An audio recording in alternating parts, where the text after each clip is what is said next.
Okay, so voltage का हमारे सामने एक बेसिक कॉन्सेप्ट तैयार हो चुका है। और बेसिक कॉन्सेप्ट इस तरह से है कि किसी दो पॉइंट के बीच में, अगर आपके पास कहीं दो पॉइंट है तो इनके बीच में हम एक पोटेंशियल डिफरेंस डिफाइन करेंगे। मतलब अगर पॉइंट ए है और पॉइंट बी है तो हम इसके बीच में जो पोटेंशियल डिफरेंस है उसको मान लो वी ए बी इस तरह से डिफाइन करेंगे। हम वी बी ए भी डिफाइन कर सकते हैं, क्या करेंगे वो हम आगे बात करेंगे। तो फिलहाल हमने ये देखा कि किन्हीं दो पॉइंट के बीच में पोटेंशियल डिफरेंस जो होता है उसी को हम एक सामान्य भाषा में वोल्टेज कहते हैं। चलिए एक सिंपल से सर्किट की बात कर लेते हैं। जैसे मान लीजिए हमारे पास एक कोई सर्किट है। अभी सर्किट कैसा है, इसमें क्या क्या है, वो तो फिर कॉम्प्लिकेशन के ऊपर डिपेंड करता है। उसके बाद फिर हमने यहाँ पर एक कोई डिवाइस लगा दी। ये हमारी कोई डिवाइस है, ठीक है, इस तरह से कनेक्शन है। तो आपके पास ये आपका मेन सर्किट है और ये हमारी डिवाइस है। तो हमने आपसे क्या बात की है, हमने कहा है कि अगर आपको चाहे आप सोचो कि डिवाइस, हम एक करंट का फ्लो होता हुआ देख रहे हैं। मान लीजिए ये आपकी डिवाइस है, आपको इसके अंदर करंट का फ्लो कराना है। तो ऐसी स्थिति में जो आपका ये मेन सर्किट है, इससे ऊर्जा जो होगी, एनर्जी, वो इलेक्ट्रॉनों को पुश करेगी ताकि इलेक्ट्रॉन इस डिवाइस के अंदर जाएं और एक क्लोज पाथ फॉलो करें, क्लोज पाथ बनाएं, जिसको हम कहेंगे कि हमारी करंट हमारा सर्किट पूरा कर रही है। तो ऐसा करने के लिए आपको सबसे पहले तो इधर से एक पुश करना पड़ेगा। अब अगर इलेक्ट्रॉन पुश हो रहे हैं तो उसी हिसाब से करंट को हम उसके अपोजिट मानेंगे। अब हम एक कन्वेंशन फॉलो करना शुरू करते हैं, क्योंकि हमें यहाँ पर कुछ प्लस माइनस साइन लगाने की आवश्यकता पड़ने वाली है। आप कहोगे क्यों पड़ने वाली है? क्योंकि हम आने वाले समय में आपके साथ बात करूंगा, उसमें बताएंगे कि वोल्टेज, करंट और पावर, ये हमारे तीन मेन सर्किट के पैरामीटर होने वाले हैं। जैसे अगर आपने मैकेनिक्स पढ़ा था तो मैकेनिक्स में याद करिए, हम मुख्य रूप से मास, लेंथ और टाइम, MLT, इन तीन के ऊपर काम करते हैं। हम इन्हीं से हाइब्रिड किस्म के और भी, हम इससे मोमेंटम निकाल सकते हैं, इससे एंगुलर मोमेंटम बना सकते हैं, हम इससे एनर्जी की डायमेंशन को डिफाइन कर सकते हैं। तो मूल रूप से हम MLT यानी मास, लेंथ और टाइम, ये तीन हमारे मैकेनिक्स में मुख्य पैरामीटर होते हैं। वैसे तो 6 हम और मतलब 3 और डिफाइन कर सकते हैं, but let us focus our self over these 3 main dimensional जो क्वांटिटी होती हैं। ऐसे ही जब हम किसी इलेक्ट्रिकल सिस्टम की बात करने वाले होंगे और जब हम इलेक्ट्रिकल एनर्जी के ट्रांसफ़र, इलेक्ट्रिकल एनर्जी के बिहेवियर, इन सब की बात करेंगे तो हम 3 पैरामीटर यूज करने वाले होंगे, एक वोल्टेज, एक करंट और एक पावर। तो अब हम जब इनको डिफाइन करेंगे तो हमारे पास कई तरह की स्थितियाँ होंगी कि भाई करंट आप किस डायरेक्शन में डिफाइन करोगे, उसकी डायरेक्शन के बारे में कैसे बात करोगे, प्लस माइनस उसके साथ कैसे जोड़ोगे। आप वोल्टेज जब दो पॉइंट के बीच में बात कर रहे हो तो पॉइंट ए के रिस्पेक्ट में बी को देख रहे हो कि बी के रिस्पेक्ट में ए को देख रहे हो, ये भी एक पहलू होता है और इसका असर पड़ता है। आप मतलब ये फ्रेम ऑफ रेफरेंस वाली भी बात है कि आप किसके रिस्पेक्ट में देख रहे हो। आपके पास पॉइंट ए को आप बी के रिस्पेक्ट में देख रहे हो, जैसे कहते हैं हिंदी में, मतलब नॉर्मल भाषा में, कि हम इस नज़रिए से देखो, सकारात्मक दृष्टिकोण से देखो, तो वैसा असर यहाँ भी पड़ता है। तो आप ए के रिस्पेक्ट में बी को देख रहे हो कि बी के रिस्पेक्ट में ए को देख रहे हो, क्या इन दोनों में कोई फ़र्क होने वाला है? तो इसके लिए हमें साइन यूज करना पड़ेगा। फिर हम आगे देखेंगे कि पावर भी हमारा पॉजिटिव नेगेटिव हो सकता है, पावर के साथ भी साइन जुड़ा हुआ होता है। तो करंट के साथ साइन जुड़ा होता है, वोल्टेज के साथ साइन जुड़ा होता है, पावर के साथ साइन जुड़ा होता है। यानी साइन यानी प्लस माइनस के जो चिन्ह हैं, ये इलेक्ट्रिकल सर्किट में खास तौर पे बहुत ही महत्वपूर्ण अपना रोल प्ले करते हैं। तो उसकी शुरुआत हम एक सोचने की कोशिश करते हैं कैसे इसकी शुरुआत पड़ती है। ऐसे मान लीजिए हमारे पास पॉइंट ए है और हमारे पास पॉइंट बी है। हमने ए को प्लस माना, बी को माइनस माना और हमने करंट की दिशा को I इस तरह से मान लिया। I ऐसा है जो कि A से एंटर कर रही है डिवाइस में और B से बाहर की तरफ निकल रही है, इस तरह का कन्वेंशन है। तो इस कन्वेंशन में हम क्या करेंगे, अगर जिस टर्मिनल को आपने पॉजिटिव माना है उस टर्मिनल से अगर करंट को आप डिवाइस में जाता हुआ देख रहे हो तो हम कहेंगे कि this is the positive current, यानी कि यहाँ पर इस करंट को हम प्लस करंट लेंगे और यहाँ पर जो वोल्टेज होगा इसको हम लेंगे VAB मतलब voltage at point A with respect to B, और A प्लस है, इसका मतलब है वोल्टेज एट पॉइंट A, इसको हमने प्लस माना है, इसको माइनस माना है। अब आप कहोगे सर ये प्लस और माइनस मानने क्या मतलब हो गया आपका? क्या इसका ये मतलब है कि यहाँ प्लस चार्ज इकट्ठा है, यहाँ माइनस चार्ज इकट्ठा है? तो हम कहेंगे नहीं, ऐसा तो बिल्कुल नहीं है, क्योंकि करंट है, फ्लो हो रही है, चार्जों का मोशन हो रहा है। यहाँ कोई चार्ज इकट्ठा होने वाली बात नहीं है कि कैपेसिटर की प्लेट की तरह आप सोचो कि एक प्लेट पे प्लस चार्ज है, एक प्लेट पे माइनस चार्ज है। This is called the sign convention. मैं लिख देता हूँ इस चीज़ को, ये हमारा, इसे कहा जाता है passive sign convention, passive sign convention. और इस कन्वेंशन को हम फॉलो करते हैं ताकि हम अपनी मैथमेटिकल एनालिसिस को सही से कर सकें, ताकि हम मैथमेटिकल मॉडलिंग सही कर सकें। हम उसके बाद से कोई कंप्यूटेशनल प्रोग्रामिंग कर रहे हो तो उसको हम बिना किसी हैप्पैजार्ड मैनर्स के, बिना किसी एम्बिग्यूटी के कर सकें। और इस तरह के कन्वेंशन हम हमेशा यूज करते हैं। जैसे फॉर एग्जाम्पल, भारत में आप जब चलते हो तो हमेशा सड़क पे बाईं तरफ चलते हो। जब भी आप चलोगे अपने बाईं तरफ चलोगे, ऐसा सब लोग फॉलो करते, सिखाया जाता है। आप अगर जा रहे हो तो इस तरह से होगे, अगर लौट रहे होगे तो फिर अपने बाएं को होगे। आपने कहा क्यों, ऐसा मैं क्यों करूं, मैं ऐसा क्यों करूं, मैं ऐसा नहीं करूंगा। तो आप सोचो, अगर आप ऐसा नहीं कर, आप अकेले ऐसे व्यक्ति होते जो ऐसा नहीं करेगा तो क्या होगा? एकदम से एक्सीडेंट होना शुरू हो जाएंगे आपके। लेकिन ऐसा नहीं है कि ये रूल हर कोई फॉलो करता है। कई सारे वेस्टर्न कंट्रीज ऐसी हैं जहां ऐसा रूल फॉलो नहीं होता, they are moving toward their right. तो लेकिन वहाँ सब लोग ये फॉलो कर रहे हैं। तो ये एक तरह कन्वेंशन है जो सब लोग फॉलो कर रहे हैं। ओके, आपने कहा ये जो लोगों ने बना रखा है कि रेड लाइट पे रुकना है और ग्रीन लाइट पे चलना है, मैं इसको नहीं फॉलो करता, मैं उल्टा करूँगा, मैं ग्रीन पे चलूँगा, मैं रेड पे चलूँगा, ग्रीन पे रुकूँगा। तो आप ऑटोमेटिकली सिस्टम को बिल्कुल तरह से डिस्टर्ब कर दोगे, क्योंकि ये नियम हम सब ने एक लंबे समय के अनुभव के बाद या किसी तरह से फॉलो करना शुरू कर दिया है। तो ये कन्वेंशन है कि रेड पे रुकना है और ग्रीन पे चलना है। ऐसे ही जब आप मैप पढ़ते हो तो मैप में आप देखते हो कि मैप में अगर आपका मैप बुक है तो उसमें एक इस तरह का एरो बना होता है और ये एरो दिखाता है नॉर्थ, साउथ और ईस्ट वेस्ट होता है। यानी मैप में जब भी हम देखते हैं तो मैप में ऊपर की दिशा नॉर्थ की होती है। इसका ये मतलब नहीं है कि वो आपके कमरे का नॉर्थ दिखा रही है। आपने बुक ऐसे खोली तो बुक में तो नॉर्थ ऊपर की तरफ दिखा है, उस बुक में नॉर्थ ऊपर की तरफ है, लेकिन ये नहीं कि इस कमरे का नॉर्थ भी उसी एरो की तरफ है। हो भी सकता है, संयोग हो सकता है कि आप ऐसे बैठे हो, इधर नॉर्थ हो, आपकी बुक खुली है तो इसका पिन भी नॉर्थ की तरफ हो, लेकिन फिर भी हम उस किताब में जब वो नॉर्थ देख लेते हैं तो हम उस कन्वेंशन के हिसाब से अपने मैप में देखते हैं कि हमारे इंडिया के साउथ में कौन सी कंट्री है, इंडिया के ईस्ट में कौन सी कंट्री है, इंडिया के नॉर्थ में कौन सी कंट्री है, ओशियन कहाँ है, ये हम उस हिसाब से देख पाते हैं। उस समय हम ये नहीं सोचते हैं कि क्या होगा अगर इसका नॉर्थ और हमारा नॉर्थ, कमरे का नॉर्थ एक हो जाए, because that is a convention जो हम लोग फॉलो कर रहे हैं और इसको फॉलो करने से हमें उस चीज़ की स्टडी करने में आसानी होती है। तो बस मैं यही कहना चाहता हूँ, यहाँ प्लस और माइनस साइन को लगा करके हम एक मैथमेटिकल यात्रा की शुरुआत करने वाले हैं। हम इसका कोई और मतलब नहीं निकालने वाले हैं कि हम इसका मतलब निकालेंगे कि प्लस का मतलब हो गया यहाँ चार्ज का अक्यूमुलेशन, वो जो कि हो नहीं सकता। तो हमें इस तरह के फिजिकल मतलब नहीं सोचने हैं, बल्कि हमें ये सोचना है कि अगर किसी टर्मिनल जिसको हमने प्लस माना है, हमने ए को प्लस माना है तो हमने वी ए बी लिखा है। हम ये भी कर सकते हैं कि हम बी को प्लस माने, बिल्कुल आप कर सकते हो। और ऐसी स्थिति में आप कहोगे जो प्लस माना है इसको करंट है, तो इसका मतलब है कि वी बी ए अब आप डिफाइन करोगे, चूंकि आप potential of B with respect to A define करोगे और चूंकि करंट प्लस से अंदर जा रही है तो it is according to our sign convention. Sign convention ये इशू नहीं है कि सिर्फ ऊपर ही ऐसा कर सकते हो, नीचे नहीं कर सकते, नो, दिस वुड बी, मतलब इसको हमें सोचना पड़ेगा, अपने सोच के स्तर पे लाना पड़ेगा। तो मैं फिर से एक बार जल्दी समराइज कर देता हूं कि क्या कह रहे हैं। हमने बताया आपसे बात की कि आप वोल्टेज डिफरेंस हमेशा दो पॉइंटों के बीच में डिफाइन किया जाता है। कोई भी दो पॉइंट होंगे उनके बीच में पोटेंशियल डिफरेंस डिफाइन करते हैं और हम उस पोटेंशियल डिफरेंस को उन दो पॉइंटों के बीच में जो वोल्टेज एग्जिस्ट कर रहा है उसका नाम देते हैं। वोल्टेज एग्जिस्ट जो होता है उसका नाम देते हैं। अब अगर हम एक अपने सर्किटरी के केस में देखें तो सर्किटरी केस में अगर हम करंट को डिफाइन करने वाले हैं, हम वोल्टेज को डिफाइन करने वाले हैं और आगे जा करके हम इनकी सहायता से पावर डिफाइन करेंगे, तो हम ये तीन ऐसे पैरामीटर सर्किट के डिफाइन कर लेंगे जिनको कि आगे हम उतना ही ज़्यादा फ्रिक्वेंटली यूज करेंगे जितना कि हम MLT हम यूज करते हैं। अब आप कहोगे कि सर क्या इसमें हम चार्ज को नहीं इंक्लूड कर सकते, क्या हम इसमें और किसी फॉर्म, एनर्जी के फॉर्म को नहीं यूज कर सकते? तो फिर मैं कहूँगा बिल्कुल कर सकते हैं, लेकिन आप अपनी प्रॉब्लम को हमेशा उन टर्मों के रूप में फॉर्मुलेट करते हो जिनको आप प्रैक्टिकली मेजर कर सकते हो। मैंने अगर एक प्रॉब्लम फॉर्मुलेट की चार्ज केस में, तो आपको ये विजुलाइज करने में मुश्किल होगी कि क्या मतलब चार्ज और फिर उनकी एनर्जी, उनका इलेक्ट्रॉन वोल्ट, वो ऐसा लगेगा बड़ी माइक्रोस्कोपिक प्रॉब्लम है।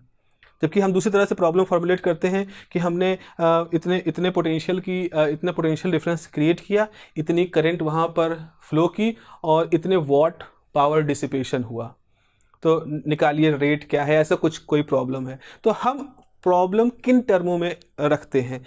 उन टर्मों में रखते हैं जिसको हम प्रैक्टिकली फॉर्मुलेट कर सकें, जिसको हम प्रैक्टिकली रियलाइज़ कर सकें, किसी इंस्ट्रूमेंट से मेजर कर सकें।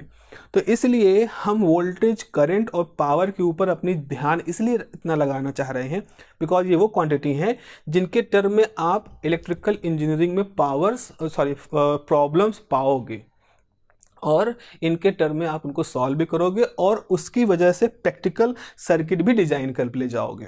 ठीक है, तो अब उस सिलसिले में हमने एक साइन कन्वेंशन रखा है कि अगर हमारे पास कोई डिवाइस है, जैसे आप यहाँ देख रहे हो, तो यहाँ पॉइंट ए है, इस पॉइंट ए को अगर हम प्लस मानेंगे तो हम पोटेंशियल डिफाइन करेंगे VAB, क्योंकि हमने ए को प्लस माना, बी को माइनस माना, ये हमने माना है। यहाँ प्लस माइनस एक हमारी शुरुआत है मॉडलिंग की, तो हमने इस तरह से मान लिया। अगर हमारे प्लस से करंट अंदर जा रही है इस तरह से, तो हम कहेंगे कि करंट पॉजिटिव है और ये वोल्टेज पॉजिटिव हो जाएगा।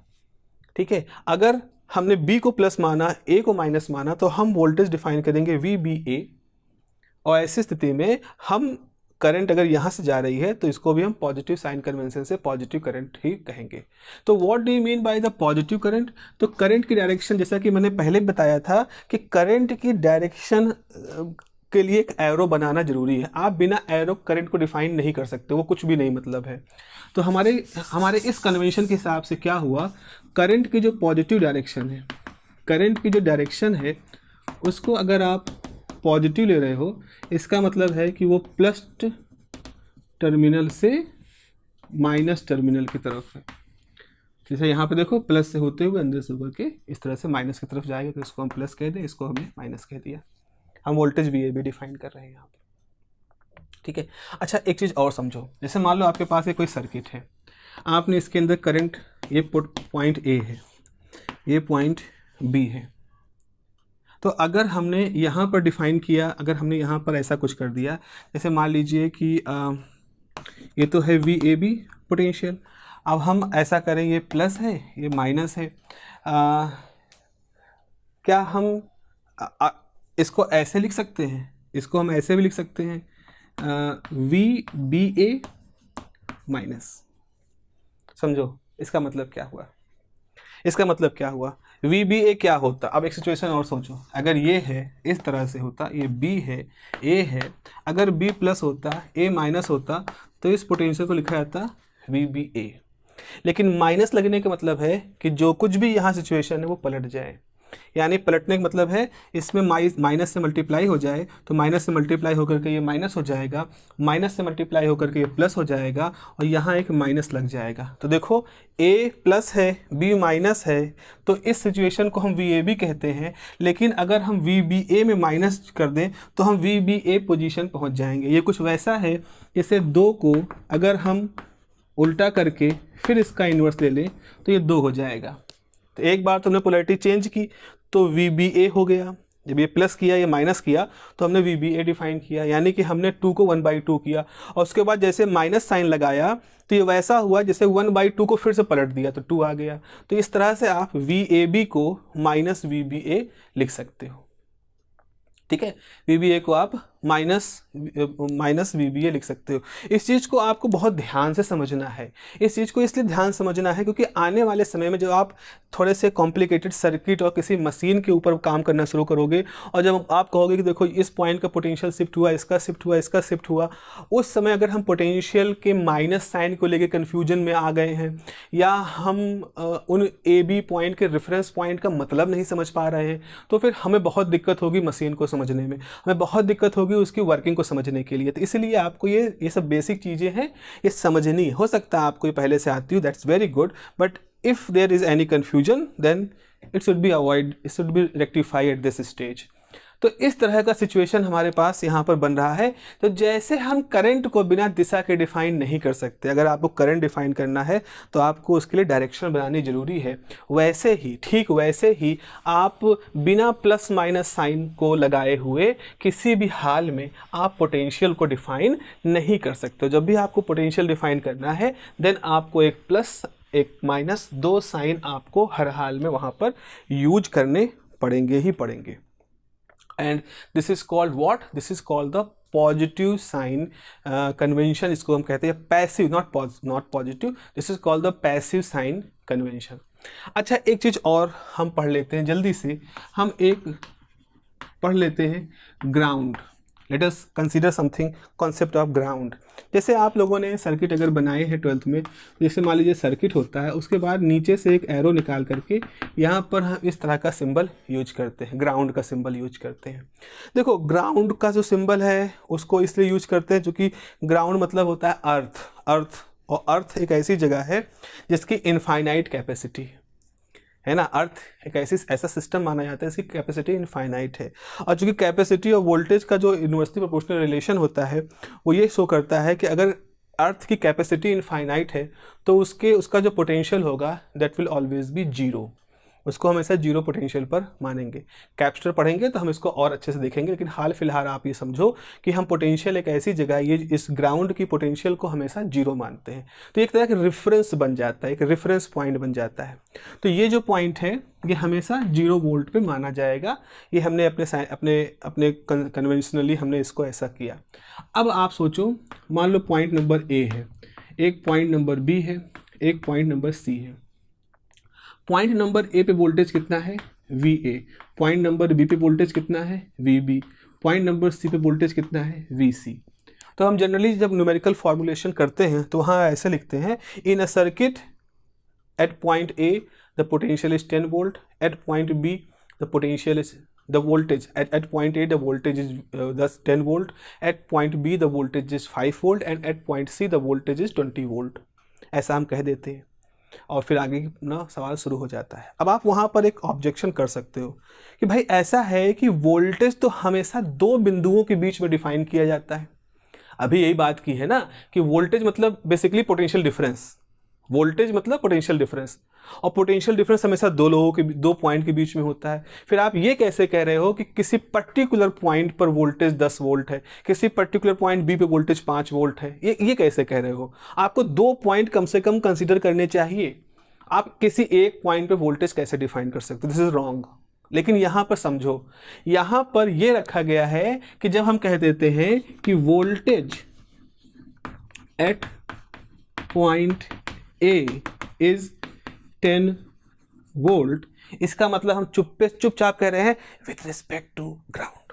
ये मतलब है, इसका मतलब है this is at with respect to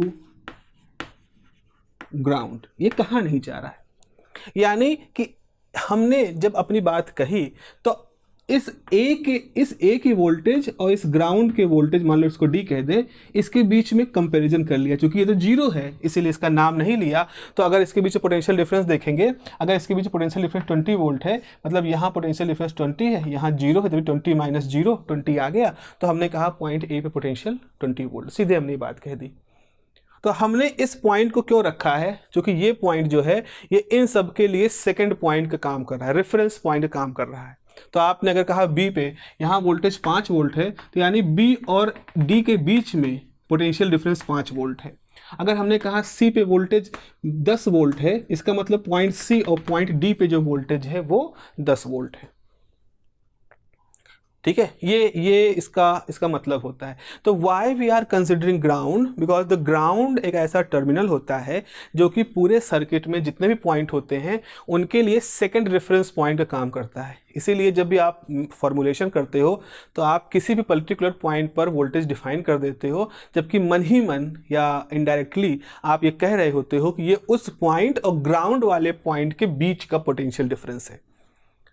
और आपको लगेगा ये कुछ नया सा अगर है, ऐसा नहीं है। ऐसा नहीं कि बिल्कुल नया आउट ऑफ द वर्ल्ड कोई कॉन्सेप्ट है ग्राउंड के रिस्पेक्ट में हम बात करते हैं। अगर आप लोगों ने कभी किसी हिल स्टेशन की यात्रा की हो तो आपने वहाँ पर हिल स्टेशन पर जनरली कुछ साइन बोर्ड जैसे बने होते हैं, इंफॉर्मेटिव बोर्ड्स होते हैं जो कहते हैं कि now this place is at the 500 metre 5000 metre above the sea level. इस तरह से होते हैं। जैसे लेह आप जाओगे, ऐसे आप तरह तरह के लोकेशंस पर उनकी समुद्र से ऊंचाई के बारे में बात करते हो। तो होता क्या है, आपको मालूम है जो पृथ्वी की सरफेस है वो ऐसे स्मूथ नहीं है, इस पे कुछ बड़ी बड़ी चोटियाँ भी हैं ऐसे, और कुछ इस पे समुद्र भी हैं, ये समुद्री इलाके हैं। तो ये आपकी कुछ चोटियाँ हैं, ये कुछ समुद्र है। तो समुद्र की जो सतह होती है इसको हम जीरो लेवल कहते हैं, इसको हम जीरो लेवल मान रहे हैं। समुद्र सबसे निचली सतह हम मान लें पृथ्वी की जीरो लेवल है। तो यहाँ इस समुद्र लेवल के रिस्पेक्ट में हम इस पर्टिकुलर पॉइंट की हाइट निकाल रहे हैं। अगर हम सोचें कि अगर हम ये कहें समुद्र लेवल है तो यहाँ से समुद्र लेवल, तो अब ये समुद्र लेवल का ये मतलब नहीं कि हिमालय के बगल में समुद्र हो। समुद्र लेवल का ये मतलब है अगर हम इस गहराई को हम सी लेवल कह रहे हैं तो यहाँ से यहाँ तक की ऊंचाई 8,848 मीटर है। तो हिमालय समुद्र तल से 8,848 मीटर की ऊंचाई पर है, समुद्र तल से उसकी ऊंचाई होती है। तो अगर मैं आपसे कहूं कि ये बताइए भारत में सबसे समुद्र तल से सबसे ऊंचा स्थान किसका है, तो हिमालय का नहीं, क्योंकि हिमालय नेपाल में पड़ता है। हिमालय भारत में नहीं है, हिमालय नेपाल में पड़ता है, बल्कि हिमालय कई श्रृंखलाएं हैं, उसमें से कुछ हैं जो भारत में पड़ती हैं। लेकिन उसमें जो नंदा देवी है जो उत्तराखंड में है, एक पहाड़ की चोटी, इसको नंदा देवी कहते हैं। तो नंदा देवी की जो चोटी है वो भारत की सबसे ऊंचा स्थान है समुद्र तल से। अगर हम कहें भारत में सबसे निचला स्थान कौन सा है, देखो ऐसा भी होता है कि कुछ जगहें होती हैं पृथ्वी पर, कुछ पृथ्वी जगहें हैं जो कि समुद्र तल से भी नीचे हैं, हालांकि वहाँ समुद्र का पानी नहीं भर रहा है लेकिन वो समुद्र तल से नीचे हैं। ऐसा है कि ज़मीन दब गई होगी और वहाँ पर वो हिस्सा थोड़ा सा जैसे आप सोचो बहुत बड़ा तालाब हो सूख जाए, कई हजार किलोमीटर लंबा चौड़ा तालाब हो सूख जाए और उस सूखे हुए तालाब में धीरे धीरे शहर बस जाए, तो जो शहर होगा वो शहर सामान्य जो ज़मीन की स्तर है उससे नीचे की तरफ है, वो सबडक्ट हो गया उस हिस्से का जगह है, तो उसको हम कहेंगे कि वो समुद्र तल से नीचे है, वो समुद्र तल से नीचे गिना जाएगा। और फिर उसकी हाइट जो है माइनस कही जाएगी। हम कहेंगे कि ये जो स्थान है इसकी हाइट -14 मीटर है, मतलब समुद्र तल से 14 मीटर नीचे है, और इसकी हाइट प्लस 8,848 मीटर, यानी समुद्र तल से 8,848 मीटर ऊपर है। तो इस तरह से पृथ्वी पर भी बहुत सारी जगहें हैं। अगर मैं बात करूं भारत में, तो भारत में केरल में एक कुछ अलग सा नाम है, कोडुकी ऐसे कोई जिला है एक, जिसको हम bowl of the rice bowl कहते हैं, भारत का चावल का कटोरा उस क्षेत्र कहा जाता है, जो कि वो थोड़ा सा सबडेक्टेड है, पृथ्वी तल से शायद 14 मीटर गहराई पर वो पूरा इलाका है। तो पृथ्वी तल से उसकी जो गहराई है वो 14 मीटर नीचे है। जैसे आप लोगों ने सुना होगा इजराइल, जॉर्डन, वेस्ट बैंक, अभी हाल ही में जब इजराइल ने कार्रवाई की है वेस्ट बैंक इलाके पे, जो कि उसकी जोग्राफिकल टेरिटरी का एक हिस्सा है, तो ये सब जगहें, या डेड सी ये आप सुने हैं, ये पृथ्वी के सबसे गहरे इलाके हैं। समुद्र तल से इनकी गहराई है करीब 400 मीटर है शायद, मतलब 400 मीटर नीचे ये इलाके हैं जो बसे हैं समुद्र तल से। तो इस तरह से जैसे हम जोग्राफिकली पृथ्वी पर ऊंची जगहों को दिखाने के लिए और गहरी जगहों को दिखाने के लिए हमने सी लेवल को रेफरेंस ले लिया, उसके रिस्पेक्ट में हम माइनस साइन यूज करते हैं अगर उससे कोई नीचे होता है, उसके रिस्पेक्ट में प्लस साइन यूज करते हैं अगर कुछ ऊंचे होता है। तो ऐसे ही यहाँ पर हमने ग्राउंड को भी जीरो मान लिया, जस्ट लाइक सी लेवल ये जीरो है। जैसे हमने कहा यहाँ -10 वोल्ट है, इसका मतलब है ग्राउंड के रिस्पेक्ट में वहाँ जो वोल्टेज है वो माइनस है विद रिस्पेक्ट टू ग्राउंड, और जहाँ प्लस है इसका मतलब ग्राउंड के रिस्पेक्ट में वो पॉइंट जो है वो ज़्यादा, मतलब हायर वोल्टेज पे है, प्लस वोल्टेज पे है। तो इस तरह से आपको हमेशा इस चीज़ को रखना है। तो आप कभी भी ग्राउंड का जो कॉन्सेप्ट है, अगर आप कोई सर्किट डायग्राम बना रहे हो तो उसमें जब भी आप ग्राउंड जो टर्म है, ग्राउंड जो डायग्राम का हिस्सा होता है, उसको जब आप बनाइएगा तो कभी उसको लाइटली मत लीजिएगा कि अरे चलो ठीक है ग्राउंड तो है। ग्राउंड का अपना एक बहुत ज़्यादा अच्छा खासा सिग्निफिकेंस है, ग्राउंड का अपना एक बहुत ज़्यादा महत्व है। ठीक है, तो ये मेरे ख्याल से ग्राउंड का कॉन्सेप्ट आपको क्लियर हो गया होगा। चलिए आगे बढ़ते हैं। आगे बढ़ते हुए अब हम अगला डिस्कशन जो शुरू करते हैं that is about the power. Power जिसका कि मैं बार बार नाम ले रहा हूँ। पावर एक बहुत ही इम्पॉर्टेंट पैरामीटर होने वाले हैं। मैं आपको फिर से बता देता हूँ, वोल्टेज, करंट, आई स्मॉल कैपिटल जो भी, एंड पावर, ये हम तीन ऐसे बेसिक वेरिएबल डेवलप कर रहे हैं इनके कॉन्सेप्ट को, जिनको कि हम आगे आने वाले समय में अपने सर्किटरी सिस्टम में खूब सारा यूज करेंगे। ये बिल्कुल वैसा ही है जैसे मैकेनिक्स में हम मीटर के लिए M, लेंथ के लिए L और टाइम के लिए T, MLT ये डायमेंशन यूज करते हैं। तो उन्हीं के टर्म में हम बार बार कहते हैं। या आपने थर्मोडायनेमिक्स का अगर आपको आइडिया हो तो थर्मोडायनेमिक्स आपने पढ़ा है, जैसे प्रेशर, वॉल्यूम, टेम्परेचर और entropy, PV, T and S, ये चार बेसिक थर्मोडायनेमिकल वेरिएबल्स होते हैं। तो आपको जब भी किसी थर्मोडायनेमिकल सिस्टम की बात करनी होगी तो आप अमूमन इन्हीं के टर्म में बात करोगे। आप चार्ल्स लॉ बताना है, बॉयल्स लॉ बताना है, आपको मैक्सवेल्स इक्वेशन बतानी है, आपको ऐसा कोई भी और कॉम्प्लिकेटेड अगर थर्मल सिस्टम बनाना भी है तो आप उसमें इन्हीं चार वेरिएबल्स को मोस्टली यूज करोगे। थर्मोडायनेमिकल पोटेंशियल जो बनते हैं वो भी इन्हीं के टर्म में ही किए जाते हैं। तो ये एक तरह से बेसिक वोकेबुलरी है। उस तरह से वैसे ही ये वॉल्यूम नहीं है, वोल्टेज है, करंट और पावर, ये हमारे सर्किट सिस्टम के लिए, इलेक्ट्रिकल सर्किट सिस्टम के लिए, इलेक्ट्रॉनिकल सर्किट सिस्टम के लिए एक बहुत ही इंपॉर्टेंट टर्म इस्तेमाल के पैरामीटर की तरह से यूज होते हैं। अब बात आती है पावर की। What do you mean by power? अगर सामान्य रूप से हम कहें कि भाई मेरे पास बहुत ताकत है, I am very powerful person, what does this mean? अब पावर का मतलब किसी भी लिहाज से निकाल लो, चाहे आप सामाजिक पावर की बात करो, चाहे फिजिकल पावर की बात करो। अगर हम बहुत तेज़ी से कोई काम कर ले जाएं, बहुत कम समय में तेज़ी से काम कर लें, सपोज मुझे दौड़ना है या मुझे 100 मीटर की दूरी है वो तय करनी है, और वो हम इतनी ज़्यादा हमारे अंदर एनर्जी है, इतनी ज़्यादा हमारे अंदर पावर है, अगर हम कहें तो हम 20 सेकंड में हम उसको पार कर ले जाएं। एक दूसरा आदमी जो 10 सेकंड में वही काम कर सकता है।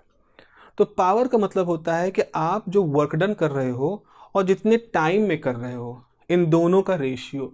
अगर आप कम टाइम में खूब सारा वर्क कर पा रहे हो, इसका मतलब आपके पास ज़्यादा पावर है। अगर आप थोड़ा सा काम ज़्यादा टाइम लगा के कर रहे हो तो इसका मतलब आपके अंदर पावर कम है। वो जो समान सी बात है, भाई मेरे बहुत ताकत है, तो अगर आप सामाजिक रूप से बहुत ताकतवर आदमी हैं, अगर आप सोशल लेवल पर बहुत पावरफुल हैं, तो आप चुटकी में काम करा सकते हैं। आपके लिए कोई ठेका लेना या किसी की नौकरी लगवा देना या और भी ऐसे कोई है काम, तो ये जस्ट एक फ़ोन कॉल पे हो जाएंगे, है ना। जस्ट मतलब with in 1 minute you can do that thing. तो कहेंगे अरे भाई बड़ा ताकतवर आदमी, बड़ा रसूख वाला आदमी, बहुत पावरफुल आदमी। ये तो मतलब हुआ पावरफुल आदमी का। अब मुकेश अंबानी साहब हैं, उनको किसी तरह का लाइसेंस लेने में, किसी तरह का एक एफिडेविट बना लेने में या ऐसा कुछ करने में कितना समय लगता होगा? It will be a matter of may be few hours और 1 or 2 days। शायद एक आम आदमी उसको ज़िंदगी बीत जाए वो सब करने में, उसको उससे हो ही ना पाए वो काम, उस तरह का ना। तो यहाँ पर अगर हम इस बात को समझें तो power is rate of doing work. हम इसको रेट कहते हैं। जब भी हम किसी टर्म को टाइम से डिवाइड कर देते हैं तो उसको हम रेट कहते हैं। जैसे आपने एक्सेलरेशन के बारे में पढ़ा, एक्सेलरेशन क्या होता है? Rate of change of velocity is acceleration. वैसे ही rate of doing work is power. तो अगर आपके पास बहुत तेज़ी से आप एक कम समय में आप ज़्यादा वर्क कर पा रहे हो, इट मीन्स दैट आपकी पावर ज़्यादा है। तो ये डिनोमिनेटर अगर छोटा हो रहा है और न्यूमरेटर बड़ा हो रहा है तो ये P बड़ा होगा। अगर न्यूमरेटर छोटा हो रहा है और dt बड़ा हो रहा है तो P आपका कम होगा। अब हम यहाँ पर एक जस्ट बेसिक एक तरह से कह लो डिस्ट्रीब्यूटिव प्रॉपर्टी कह लो या कैलकुलस की प्रॉपर्टी से हम क्या कर सकते हैं, हम dw को dq से डिवाइड करें और dq से मल्टीप्लाई कर दें। तो क्या किया आपने, जब dq यानी अमाउंट ऑफ चार्ज से आपने इसको डिवाइड किया, अमाउंट ऑफ चार्ज से मल्टीप्लाई किया, तो मैथमेटिकली दोनों कैंसिल हो जाएंगे, तो कोई फ़र्क नहीं पड़ेगा। और जो इसका ये डिनोमिनेटर था यहाँ आ गया, तो ये आपके पास आ गया, ये आपके पास आ गया, ये P है। अब ज़रा हम इसको सोचते हैं। अब जरा इसको गहराई सोचो, इसको हम इसकी पोस्टमार्टम करते हैं ताकि हम इसको समझ पाएँ। This is what, this is, अगर हम कहें डी क्यू 1 कूलाम है, सपोज डी क्यू 1 कूलाम है, तो ये क्या रिप्रेजेंट कर रहा है? Work done in displacing 1 coulomb charge. तो D W by D Q क्या है? D W by D Q या डी डब्ल्यू बाई 1 कूलाम, ये क्या कहलाएगा? This is work done, D W is the work done in displacing 1 coulomb, इसका ये मतलब हुआ। तो ये हो गया आपका work done in displacing 1 coulomb. और ये क्या है? D Q by D T. तो D Q by D T में अगर डी टी को 1 सेकेंड माने तो ये हो जाएगा 1 सेकेंड, तो ये हो जाएगा चार्ज डिस्प्लेस्ड इन 1 सेकेंड। तो 1 सेकेंड में कितने चार्ज डिस्प्लेस हो रहे हैं? D Q. और एक चार्ज को डिस्प्लेस करने में कितना वर्क डन हो रहा है? दिस। और दोनों को मल्टीप्लाई कर दो तो ये क्या बताएगा कि per unit time D Q charges को डिस्प्लेस करने में जितना वर्क डन हो, वो वर्क डन उस पर्टिकुलर सिस्टम के पावर के बराबर होता है। बिल्कुल वैसा है ना, जैसे हमने कहा कि एक संतरे का मूल्य 2 रुपये है और हमने एक बार में 50 संतरे खरीदे, तो हमने कितना पैसा खर्चा किया? तो एक संतरे का मूल्य 2 रुपये, एक बार में खरीदे गए संतरे 50, दोनों को मल्टीप्लाई कर दो तो 50 गुणे 2 100 एक बार में, तो एक बार में हमने कितना रुपया खर्च किया? 100 रुपये खर्च किया। वही चीज़ यहाँ पर दिख रहा है। So this particular section is representing work done in displacing 1 coulomb and this factor is representing number of coulomb displacing per second. दोनों को मल्टीप्लाई कर दोगे then you will get how much energy is involved, how much work done is involved in displacing dq charges in 1 second and that represented the power। तो अगर ये तो हो गया इसकी इन टर्म का वर्बल मीनिंग समझना, और वो सही भी लग रहा है। जैसे मैंने एग्जांपल दिया, अगर आपको एक संतरे का दाम मालूम है और आपको एक बार में कितने संतरे खरीदे ये मालूम है, तो आपने एक बार में कितना खर्च किया ये निकाल सकते हो। और वही चीज़ यहाँ पर भी है, अगर आपको एक कूलाम चार्ज डिस्प्लेस करने में कितना वर्क डन होगा ये मालूम है, 1 सेकेंड में कितने चार्ज डिस्प्लेस कर रहे हो ये मालूम है, दोनों को मल्टीप्लाई कर दोगे तो आपके पास क्या हो जाएगा? आपके पास हो जाएगा कि डी क्यू चार्ज को 1 सेकेंड में डिस्प्लेस करने में कितना वर्क डन हुआ, दैट इज़ द पावर। तो पावर तो ये हो गया। अगर हम खाली इतना कुछ सोचने की, इतनी बुद्धि इसमें बढ़ाने के बजाय हम केवल ये सोचें कि भाई D W by D Q तो वी होता है और D Q by D T तो आई होता है, तो इसका मतलब ये है कि power is the product of V and I. Power is simply the product of V and I. तो इस तरह से हम पावर को डिफाइन कर सकते हैं। But what is my suggestion? My suggestion is कि आप कोशिश करें कि चीज़ों को बारीकी से देखें। जैसे हम लोगों ने अभी कोशिश की है इसको बारीकी से देखने से, हो सकता है चीज़ें हमें बड़ी ऑब्वियस तरीके की समझ में आ रही है, ये तो हमें मालूम ही था, but this is the practice, this is practice. जिसको आपको मालूम है, आप जानते हो कि मुझे ये चीज़ अच्छे से आती है, इसके बावजूद भी आप उसकी प्रैक्टिस करते हो, इसके बावजूद भी आप उसको सर्कुलेशन में रखते हो अपनी ब्रेन के थॉट प्रोसेस में। This is the you can say एक जीनियस होने का एक आपका एक रिचुअल है ये। फॉर एग्जाम्पल सचिन तेंदुलकर जब तक खेले, हर बार खेल से पहले नेट प्रैक्टिस करते हैं, चाहे कोई बड़ा खिलाड़ी हो, हर बार खेलने से पहले नेट प्रैक्टिस करते हैं। बड़े बड़े संगीतकार, पंडित भीमसेन जोशी, पंडित जसराज या और भी बड़े बड़े लोग, या उस्ताद जाकिर हुसैन, पंडित रविशंकर, ये सब का नित्य का काम था। ये बहुत बड़े सितार वादक थे, गायक थे, तबला वादक हैं, लेकिन फिर भी ये रोज़ के रोज़ उठते हैं, रोज़ अपनी एक रूटीन है उनकी रियाज करने की। वो सितार बजाते थे, वो सुर की साधना करते थे, वो तबला बजाते हैं। अब सवाल ये है कि एक व्यक्ति जो अपने जीवन के 40 साल साधना, स्वर साधने में लगा दिए, जिसने तबला सीखने में, बजाने में और पूरी दुनिया में सबसे फेमस है वो, क्या वो ये प्रैक्टिस क्यों कर रहे हैं? क्या भूल जाते हैं? क्या वो तबला नहीं बजाएंगे, प्रैक्टिस नहीं करेंगे? छोड़ दे, क्यों सुबह उठ करके ये सब कर रहे हैं?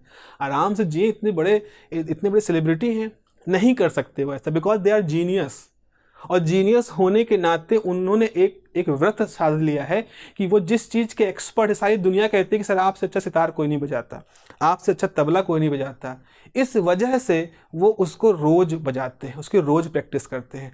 इसीलिए अगर आप सच में किसी चीज़ को सुप्रीमेसी की तरफ ले जाना चाहते हैं अपनी किसी काबिलियत को, तो ये जानने के बावजूद कि आपको आता है, ये जानने के बावजूद कि आप उसके एक्सपर्ट सारी दुनिया कह रही है, आपको उसको लगातार अपने आदत में बनाए रखना है। तो वही मैं कह रहा हूँ, अगर आपको मालूम है चीज़ें, आप सीख गए हो, then continuously revise it. Why the revision is very important. इसको रियाज कहते हैं, रिवीजन, प्रैक्टिस, जो भी आप नाम दे दो, ये कहा जा सकता है। तो pressure is the product of voltage and the current. अभी मैंने इससे पहले आपसे बात की है कि करंट जो होता है, मैंने बताया था आपको कि अगर करंट है, अगर हमने इस तरह से साइन कन्वेंशन लिया है, अगर ये टर्मिनल A प्लस है, B माइनस है, अगर हमने करंट को लिया तो ये करंट की पॉजिटिव डायरेक्शन होगी। लेकिन अगर हमने इसको उल्टा ले लिया तो ये प्लस की तरफ करंट आती है तो इसकी नेगेटिव डायरेक्शन होगी। या नेगेटिव टर्मिनल से अंदर की तरफ ले लिया तो ये करंट की नेगेटिव डायरेक्शन है, और नेगेटिव टर्मिनल से बाहर नेगेटिव टर्मिनल की तरफ ले लिया तो ये करंट की पॉजिटिव डायरेक्शन है। ये हमने पैसिव साइन कन्वेंशन से माना है। अगर हमने ए को प्लस लिया है, बी को माइनस लिया है, तो हम वी ए बी जब भी डिफाइन करेंगे तो प्लस डिफाइन करेंगे। लेकिन इसी सिचुएशन में अगर हम वी बी ए डिफाइन करेंगे तो उसको माइनस डिफाइन करेंगे। ठीक है, ये हमने बातें की हैं आज। तो यहाँ पर हम कह रहे हैं कि ए के साथ दो पॉसिबिलिटी हो सकती है, प्लस हो सकता है, माइनस हो सकता है। वी के साथ प्लस और माइनस की पॉसिबिलिटी हो सकती है। तो इसका मतलब ऐसा भी हो सकता है कि वी प्लस हो, आई माइनस हो, या ऐसा हो सकता है कि वी प्लस है, आई प्लस है, या ऐसा हो सकता है वी माइनस है, आई माइनस है, या हो सकता है वी माइनस है, आई प्लस है। ऐसी सिचुएशन हो सकती है।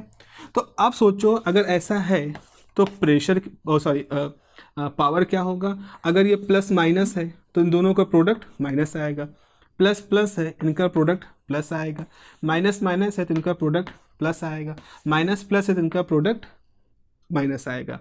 इसका मतलब पावर भी प्लस हो सकता है, पावर भी माइनस हो सकता है। और यहाँ से अब हम एक बहुत ज़रूरी सी बात आगे पढ़ने जाएंगे, जिसके बेसिस पर हम एलिमेंट का क्लासिफिकेशन कर सकते हैं। कि हम ये सोच सकते हैं कुछ ऐसे सर्किट में कुछ ऐसे डिवाइस हो सकते हैं जिनमें वोल्टेज अप्लाई है, जिसके टर्मिनल का क्रॉस वोल्टेज अप्लाई है और जिसमें करंट फ्लो कर रही है। अब वो करंट और वोल्टेज कुछ इस तरह से वहाँ जुड़ी हुई है कि उसके लिए पावर प्लस आ रहा है, यानी कि करंट या तो करंट वोल्टेज दोनों सेम साइन के हैं।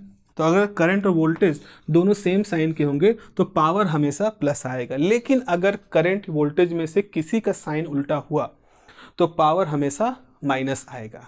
तो यहाँ पर एक सवाल उठता है कि फिजिकली पावर का प्लस हो जाना और फिजिकली पावर का माइनस हो जाना क्या इसका फिजिकल सिग्निफिकेंस क्या है? और ये जो फिजिकल सिग्निफिकेंस होगा यही आधार बनेगा हमारे क्लासिफिकेशन का कि हम कब किसी एलिमेंट को, किसी डिवाइस में जो हिस्से लगे हैं उसको हम कब पैसिव एलिमेंट कहेंगे, कब हम एक्टिव एलिमेंट कहेंगे, कब हम ये कहेंगे कि वो एलिमेंट एनर्जी को एब्जॉर्ब कर रहा है, एनर्जी को डिसिपेट कर रहा है, और कब हम ये कहेंगे कि वो जो एलिमेंट है वो डिलीवर दे रहा है, एनर्जी को डिलीवर कर रहा है। ये बहुत इंपॉर्टेंट आधार बनने वाला है। तो अगले क्लास में हम लोग इसी बात पर बात करेंगे कि वो कौन सिचुएशन होगी जब हमारा प्लस P प्लस साइन होगा, उसका क्या फिजिकल मतलब होगा, और वो सिचुएशन जब P यानी पावर का माइनस साइन होगा तो उसका क्या मतलब होगा। इतना करने के बाद फिर हम इस जगह पर आ जाएंगे, हम V के प्लस और माइनस को समझ चुके हैं, आई होप आप समझ चुके हैं। करंट के प्लस माइनस को आई होप आप समझ चुके हैं। वोल्टेज सॉरी पावर का प्लस माइनस समझ लेंगे हम अगले लेक्चर में। तो इस तरह से ये जो हमारे 3 बेसिक एलिमेंट होने वाले हैं आने वाले समय में, उनके सभी तरह की संभावनाओं को हम पढ़ लेंगे। इतना पढ़ने के बाद फिर हम आपके सिलेबस के अगले हिस्से में चलेंगे जहां हम बात करेंगे कि सर्किट एलिमेंट कितने तरह के होते हैं। हम बाइलेटरल, यूनिलेटरल की बात करेंगे, हम एक्टिव पैसिव की बात करेंगे, हम लीनियर नॉन लीनियर की बात करेंगे। इस तरह की चीज़ों को हम लम्प्ड की, डिस्ट्रीब्यूटेड की बात करेंगे। इतना कुछ जब कर लेंगे तो हमारे पास अच्छी खासी भाषा तैयार हो जाएगी। वो भाषा जब हमारे पास तैयार हो जाएगी तब हम जाएंगे किरचॉफ लॉ की तरफ। तो जब किरचॉफ लॉ की तरफ जाएंगे तो उसके वोल्टेज लॉ कैसे होता है, सर्किट लॉ, सर्किट नेटवर्क के बारे में हम लोग बात करना शुरू करेंगे। तो अभी जितना कुछ हम लोग पढ़ रहे हैं, हो सकता है आप अपना सिलेबस देखो तो आपको लगे कि कुछ ये क्या पढ़ा रहे हैं। This is the vocabulary of electrical engineering. और इसको समझने के लिए बहुत ज़रूरी है कि आप इस सब जितने भी लेक्चर हैं उनको अच्छी तरह से फॉलो करें। चाहे आप कोठारी साहब की बुक ले लें, चाहे आप कुलश्रेष्ठा साहब की बुक ले लें, या जो भी बुक आपके लाइब्रेरी में अवेलेबल है इससे जुड़ी हुई, उसको आप ले लें, उनको ज़रूर पढ़ें। किताबों को पढ़ना एक विद्यार्थी के लिए बहुत ज़रूरी होता है, क्योंकि उससे एक अलग तरह का एक आदत है, एक अलग तरह का डिसिप्लिन आता है, अलग तरह का ज्ञान का स्तर होता है। तो चलिए फिर अगली क्लास में बच्चों हम लोग बात करेंगे पावर के प्लस माइनस वैल्यू का मतलब क्या होता है, और अगर कहीं आवश्यकता पड़ी किसी तरह के और कुछ एग्जाम्पल न्यूमेरिकल के फॉर्म में तो उसको भी हम लोग वहाँ पर देख लेंगे। ओके, तो मिलते हैं फिर अगली क्लास में। अपना ध्यान रखिए। Have a nice day. जय हिंद।